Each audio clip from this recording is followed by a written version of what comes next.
Welcome and thank you for choosing True Grit, the show about what it really takes to rise, rebuild, and stay the course when life hits hard. I'm Kalish Morrow, a coach, storyteller, and believer in the kind of strength you can't fake. Around here, we talk about real people, real stories, and the lessons that shape us, from resilience and mindset to health and healing, because grit isn't about grinding harder, it's about who you become when you don't quit.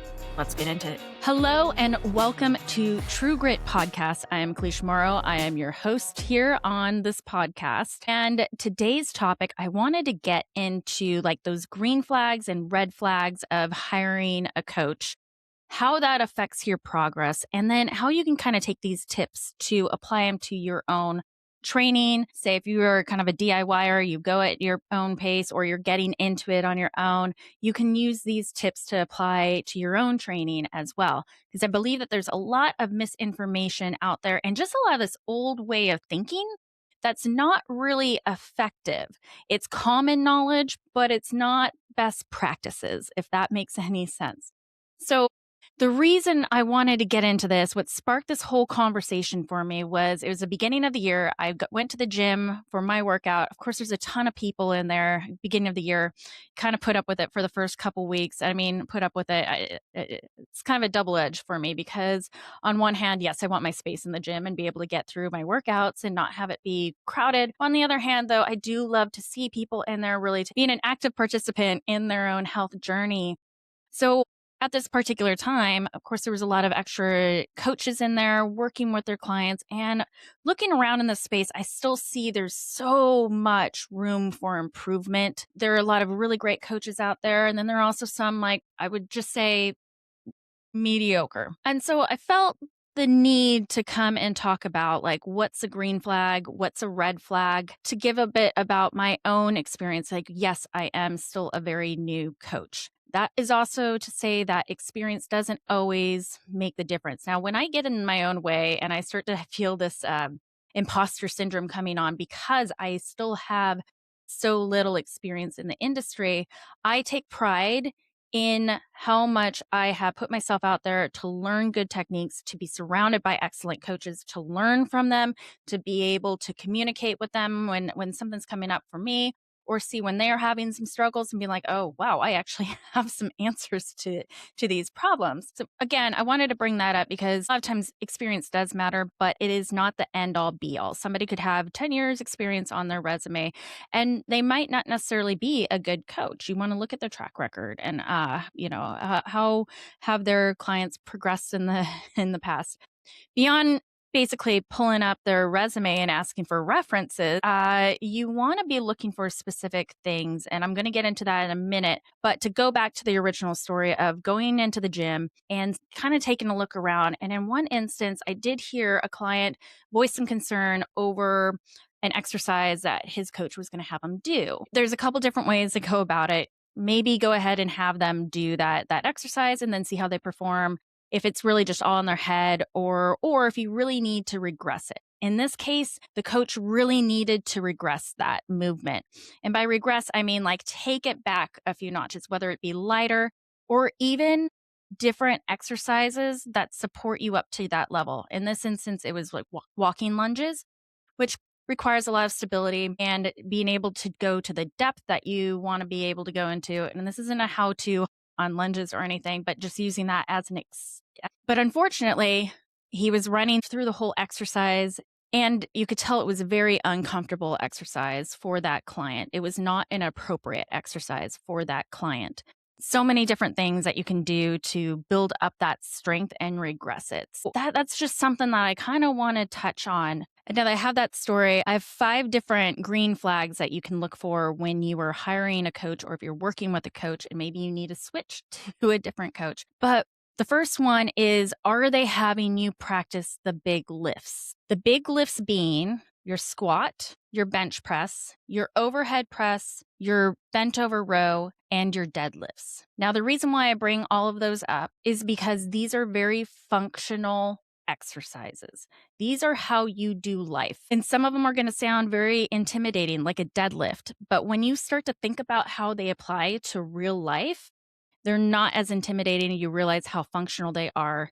I will also caveat that there is also a regression to doing these things. So, for example, the squat.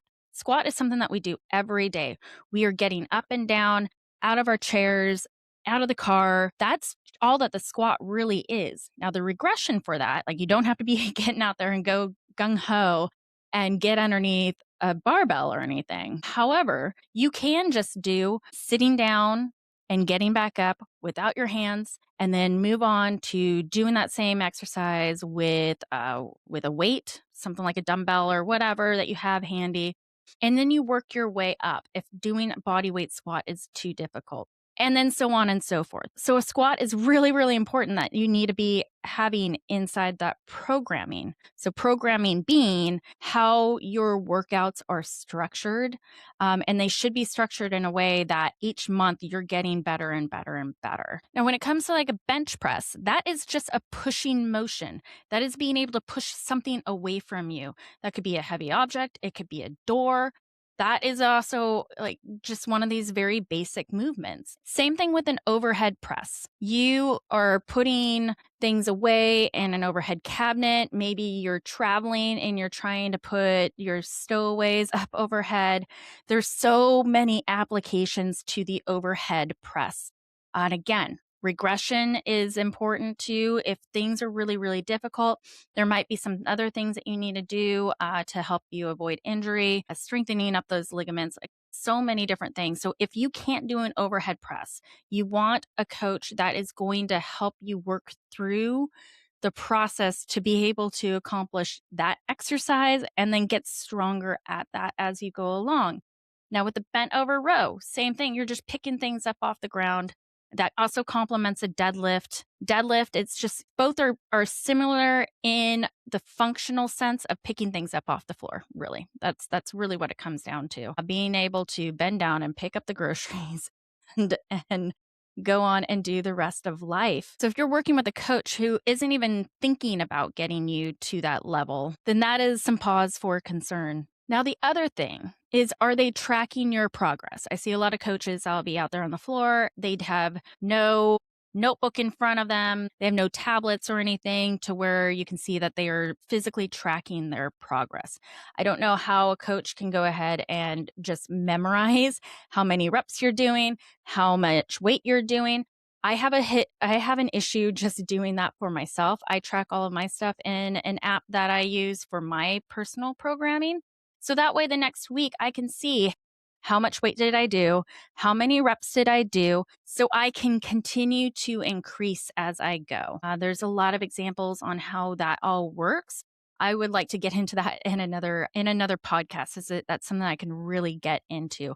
But the whole thing is like, are they tracking your progress and keeping notes of what you're doing, and then knowing that the following week they're doing something that challenges you just a little bit more, whether that is adding in maybe a couple extra reps at that same weight, or they have upped your weight and lowered the reps. Now you see why I don't really want to get too much into that, because there's some into the weeds that we can do. And I want to make sure when I present that information that it makes sense and it's not confusing the process anymore. But anyway, tracking your progress. The other thing, and man, is this a pet peeve of mine, I see so many coaches doing circuit training with their clients, which means you're just running from one station to another.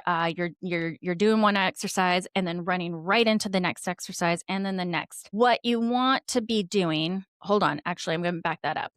That kind of training is really great for performance-based training. So if you are an athlete, you're doing something athletic, that kind of training is appropriate.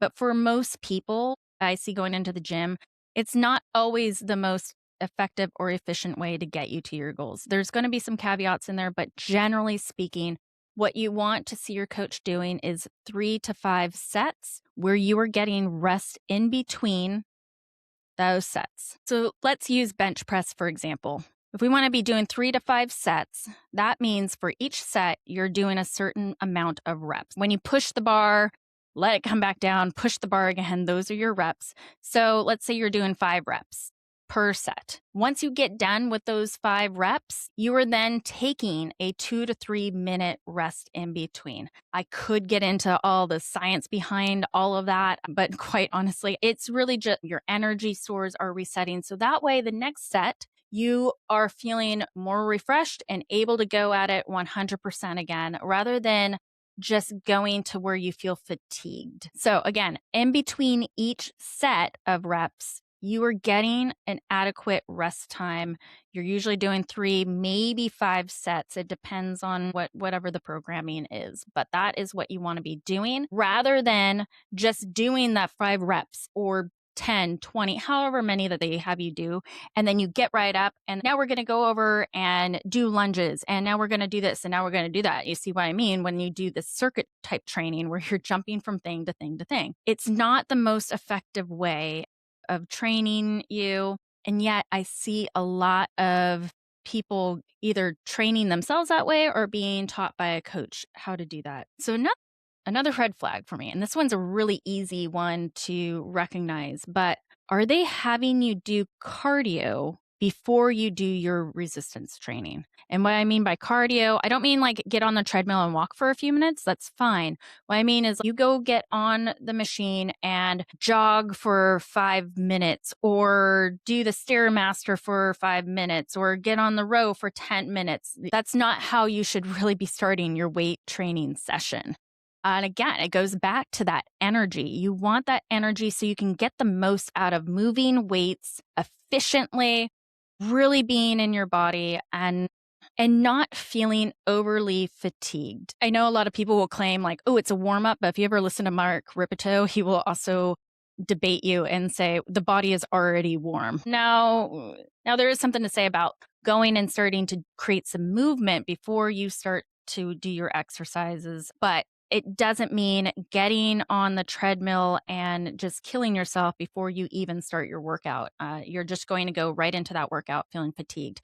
The appropriate time to do that is going to be after your workout, and you're just getting your heart rate up then. Again, training can be different for athletes and performance-based, but when it comes to the general population, most of us who are just getting in the gym and want to change our physiques and be stronger in life, this is the structure of your workouts that you want to be doing. Now, the last note I have on this is actually, how do you feel at the end of your workout? I know a lot of people will dread their workouts because they are thinking that when they're done, that they've just got to feel completely drained and like they're dying. And some people will even end up like throwing up because they just are so miserable after their workouts. And I'm going to tell you, that is not necessary, nor is it productive. If you are not this athlete, you do not need to have your workouts feeling like you are walking around dead and drained afterwards. You should actually be feeling energized. I know that some people don't always get the endorphin rush afterwards. But that's not what I'm talking about. I'm just saying that at the end of the workouts, you shouldn't feel like dying. I will say the little caveat to that is that maybe you feel a little shaky. I know that my legs will feel a little shaky after I've done a workout. Maybe my arms are a little shaky, and that's normal. But I don't feel like, oh my God, I now need to go lay on the couch for the next 2 hours.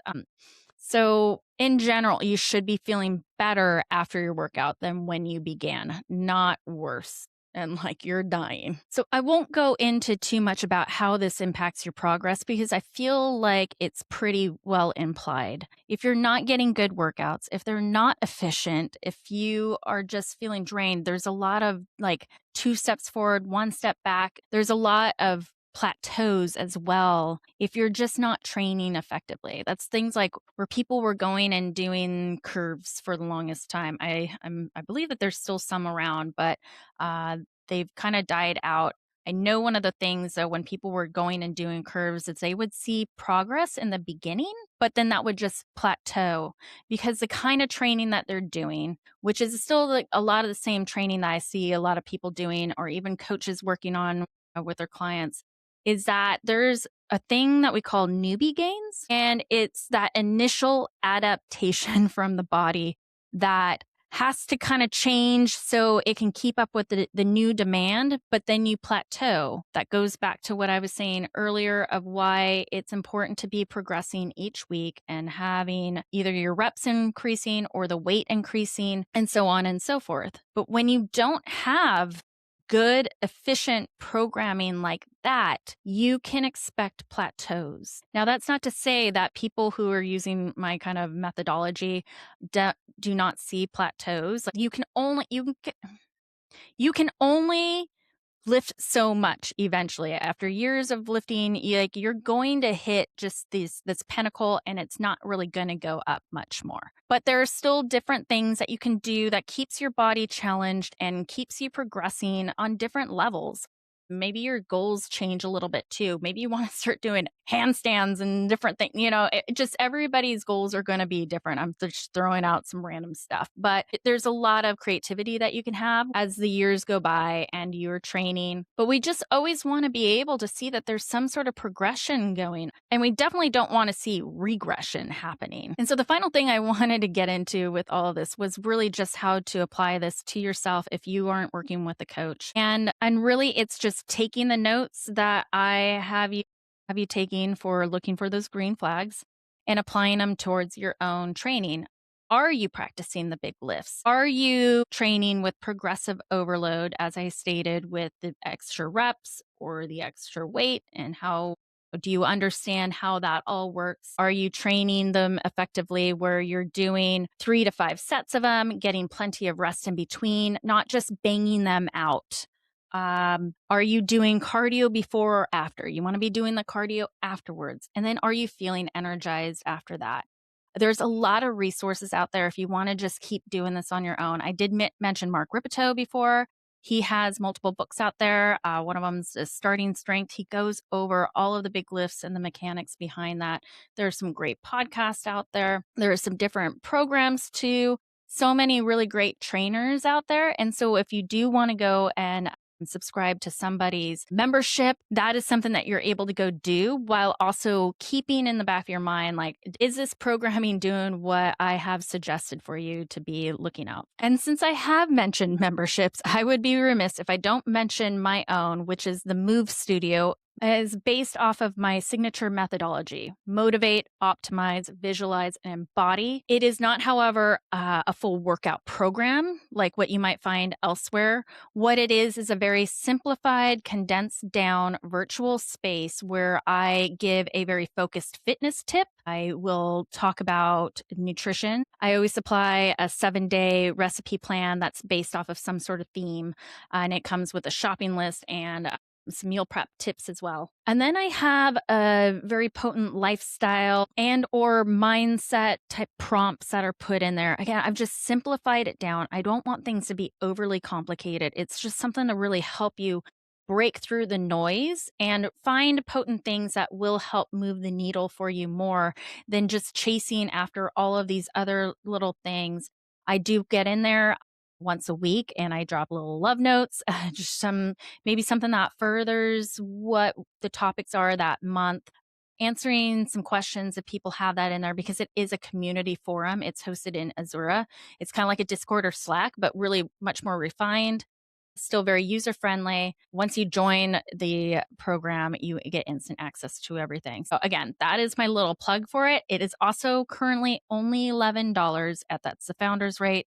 It will be going up over time, just as I add more in there. However, if you get in as a founder, you lock that rate in for as long as you're a member. So I wanted to mention that. That is up on my website. I will put it in the show notes as well. But enough of that plug now. I will just reiterate that I loved having this conversation with you and really bringing up something that I hope that will help move the needle for you and give you more confidence in hiring a coach or even just working on your own. But being able to spot those red flags and those green flags when you start to work with somebody, how that impacts your progress, what you might expect to see if you go with a coach that doesn't follow a lot of these guidelines. And then again, how you can apply it to your own training on your own. I am also here for you. If you have any questions, please don't hesitate to ask. I do have spots available for one-on-one coaching. That said, I keep my spots limited though, so I can be really high touch with my clients and give you that full support. But enough of that. Thank you so much for joining me today. I hope you got a lot out of it, and let me know if you have any questions. Thank you so much for being here on True Grit. I truly appreciate it.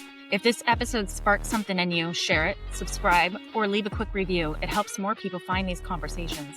For more ways to connect, head to true-grit.fitness or come say hi on Instagram at true.grit_bold.wellness. I'll see you next time with more stories, lessons, and a little bit of grit.